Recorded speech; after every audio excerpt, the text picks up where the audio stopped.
Hello সম্মানিত প্রিয় viewers, আসসালামু আলাইকুম। আশা করি সবাই ভালো আছেন। সবাইকে শুভেচ্ছা জানিয়ে আমাদের ভিডিওটি শুরু করছি। আসুন তাহলে শুরু করা যাক আজকের পর্বটি। ঠিক আছে, আমি এখনই যাব। এর আরবি হচ্ছে তাইয়েব আনারু আলহিন। তাইয়েব অর্থ ঠিক আছে, আনা অর্থ আমি, রুহ অর্থ যাব, আলহিন অর্থ এখন। তাইয়েব আনারু আলহিন, ঠিক আছে আমি এখনই যাব। তুমি আগে রহিমের কাছে যাও। এর আরবি হচ্ছে আউয়াল ইনতা রুহ রহিম। আউয়াল অর্থ আগে, রুহ অর্থ যাও, ইনতা অর্থ তুমি। আউয়াল ইনতা রুহ রহিম, তুমি আগে রহিমের কাছে যাও। রহিম এখন কোথায় স্যার? এর আরবি হচ্ছে মুদির আলহিন ওয়েন রহিম। মুদির অর্থ স্যার, আলহিন অর্থ এখন, ওয়েন অর্থ কোথায়। মুদির আলহিন ওয়েন রহিম, রহিম এখন কোথায় স্যার? আমি করছি তুমি দেখো। এর আরবি হচ্ছে আনা চৌবি ইনতা সুফ। আনা অর্থ আমি, চৌবি অর্থ করা, ইনতা অর্থ তুমি, সুফ অর্থ দেখা। আনা চৌবি ইনতা সুফ, আমি করছি তুমি দেখো। এর পরবর্তী বাক্যটি হচ্ছে তোমার কাজ নাই। এর আরবি হচ্ছে ইনতা মাফি শুগুল। ইনতা অর্থ তোমার, মাফি অর্থ নাই, শুগুল অর্থ কাজ। ইনতা মাফি শুগুল, তোমার কাজ নাই। এর পরবর্তী বাক্যটি হবে এই কাজটি অনেক কষ্টের। এর আরবি হচ্ছে হাদা শুগুল তাবলিশ জিয়াদা। হাদা অর্থ এই, শুগুল অর্থ কাজ, তাকলিফ অর্থ কষ্টের, জিয়াদা অর্থ অনেক। হাদা শুগুল তাকলিফ জিয়াদা, এই কাজটি অনেক কঠিন। এই কাজে কি লাভ? এর আরবি হচ্ছে হাদা শুগুল এশ ফায়দা। হাদা অর্থ এই, শুগুল অর্থ কাজ, এশ অর্থ কি, ফায়দা অর্থ লাভ। হাদা শুগুল এশ ফায়দা, এই কাজে কি লাভ? এর পরবর্তী বাক্যটি হবে তোমার কি নাস্তা লাগবে? এর আরবি হচ্ছে ফুতুর ইনতা এশ আবগা। ফুতুর অর্থ নাস্তা, ইনতা অর্থ তোমার, এশ অর্থ কি, আফগা অর্থ লাগবে বা দরকার।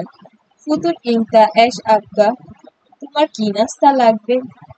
এর পরবর্তী বাক্যটি হবে আমি এটা পারবো না। এর আরবি হচ্ছে আনা মাই ইকদার হাদা। আনা অর্থ আমি, মাই ইকদার অর্থ পারবো না, হাদা অর্থ এই। আনা মাই ইকদার হাদা, আমি এটা পারবো না। এর পরবর্তী বাক্যটি হচ্ছে সে আমার বন্ধু। এর আরবি হবে হুয়া সাদিক হাগ্গি। হুয়া অর্থ সে, সাদিক অর্থ বন্ধু, হাগ্গি অর্থ আমার। হুয়া সাদিক হাগ্গি, সে আমার বন্ধু। এর পরবর্তী বাক্যটি হচ্ছে তোমার সাথে কথা আছে। এর আরবি হচ্ছে ফি কাল্লাম ইনতা সাওয়া সাওয়া। ফি অর্থ আছে, কাল্লাম অর্থ কথা, ইনতা অর্থ তোমার, সাওয়া সাওয়া অর্থ সাথে। ফি কাল্লাম ইনতা সাওয়া সাওয়া, তোমার সাথে কথা আছে।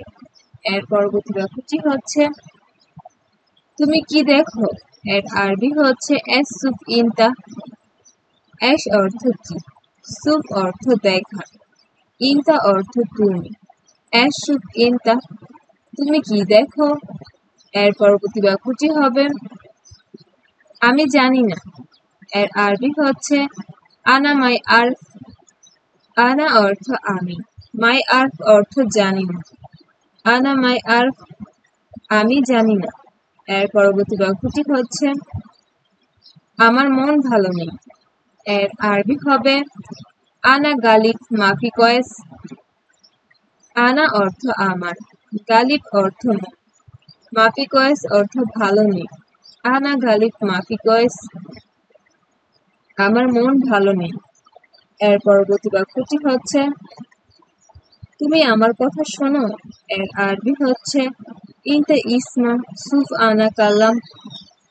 ইনতা অর্থ তুমি, ইসমা সুফ অর্থ শোনো, কালাম অর্থ কথা। ইনতা সুফ আনা কালাম, তুমি আমার কথা শোনো। তোমার হাসি সুন্দর, এর আরবি হচ্ছে ইনতা এদহাক জামিল। ইনতা অর্থ তোমার, এদহাক অর্থ হাসি, জামিল অর্থ সুন্দর। ইনতা এদহাক জামিল, তোমার হাসি সুন্দর। এর পরবর্তী বাক্যটি হচ্ছে কেন কাজে আসো নাই? এর আরবি হচ্ছে লেশ মাই ইজি শুগল। লেশ অর্থ কেন, মাই ইজি অর্থ আসো নাই, শুগল অর্থ কাজে। লেশ মাই ইজি শুগল, কেন কাজে আসো নাই? এর পরবর্তী বাক্যটি হচ্ছে জি আমার বেতন লাগবে। এর আরবি হচ্ছে নাআম আনা আবকা রাতিব। নাআম অর্থ জি, আনা অর্থ আমার, আবকা অর্থ লাগবে, রাতিব অর্থ বেতন। নাআম আনা আবকা রাতিব, জি আমার বেতন লাগবে। দরজাটি কে বন্ধ করেছে? এর আরবি হবে মিন সাক্কার আল বাব। মিন অর্থ কে, সাক্কার অর্থ বন্ধ করা, আল বাব অর্থ দরজাটি। মিন সাক্কার আল বাব, দরজাটি কে বন্ধ করেছে? এর পরবর্তী বাক্যটি হচ্ছে আমি মোবাইল নিতে ভুলে গেছি। এর আরবি হচ্ছে আনা ইনসা জাওয়াল শিল। আনা অর্থ আমি, ইনসা অর্থ ভুলে যাওয়া, জাওয়াল অর্থ মোবাইল, শিল অর্থ নেওয়া। আনা ইনসা জাওয়াল শিল, আমি মোবাইল নিতে ভুলে গেছি। এর পরবর্তী বাক্যটি হবে অবশ্যই তুমি আগামীকাল আসবে। এর আরবি হচ্ছে লাজিম ইনতা ইজি বুকরা। লাজিম অর্থ অবশ্যই, ইনতা অর্থ তুমি, ইজি অর্থ আশা, বুকরা অর্থ আগামীকাল। লাজিম ইনতা ইজি বুকরা, অবশ্যই তুমি আগামীকাল আসবে। ঠিক আছে আমি রাতে আসব। এর আরবি হচ্ছে তাইব আনা ইজি বিল্লে। তাইব অর্থ ঠিক আছে, আনা অর্থ আমি, ইজি অর্থ আশা, বিল্লেল অর্থ রাতে। তাইব আনা ইজি বিল্লেল, ঠিক আছে আমি রাতে আসব। কারণ দিনে কাজ আছে। এর আরবি হচ্ছে আসান ইয়ম ফি শুগুল। আসান অর্থ কারণ, ইয়ম অর্থ দিন, ফি অর্থ আছে, শুগুল অর্থ কাজ। আসান ইয়ম ফি শুগুল, কারণ দিনে কাজ আছে। এর পরবর্তী বাক্যটি হচ্ছে আপনি কোন কোম্পানিতে কাজ করেন? এর আরবি হচ্ছে মিন শরিকা শুগুল ইনতা। মিন শরিকা অর্থ কোন কোম্পানিতে, শুগুল অর্থ কাজ, ইনতা অর্থ আপনি। মিন শরিকা শুগুল ইনতা, আপনি কোন কোম্পানিতে কাজ করেন? আপনাদের সবাইকে অসংখ্য ধন্যবাদ আমাদের ভিডিওটি শেষ পর্যন্ত দেখার জন্য। ভিডিওটি যদি ভালো লেগে থাকে লাইক করে যাবেন, কমেন্ট করে জানাবেন আপনার মন্তব্য। আর আমাদের ভাষা টিভি চ্যানেলটি সাবস্ক্রাইব করে আমাদের সাথে থাকবেন। সবাই ভালো থাকবেন, সুস্থ থাকবেন। আল্লাহ হাফেজ।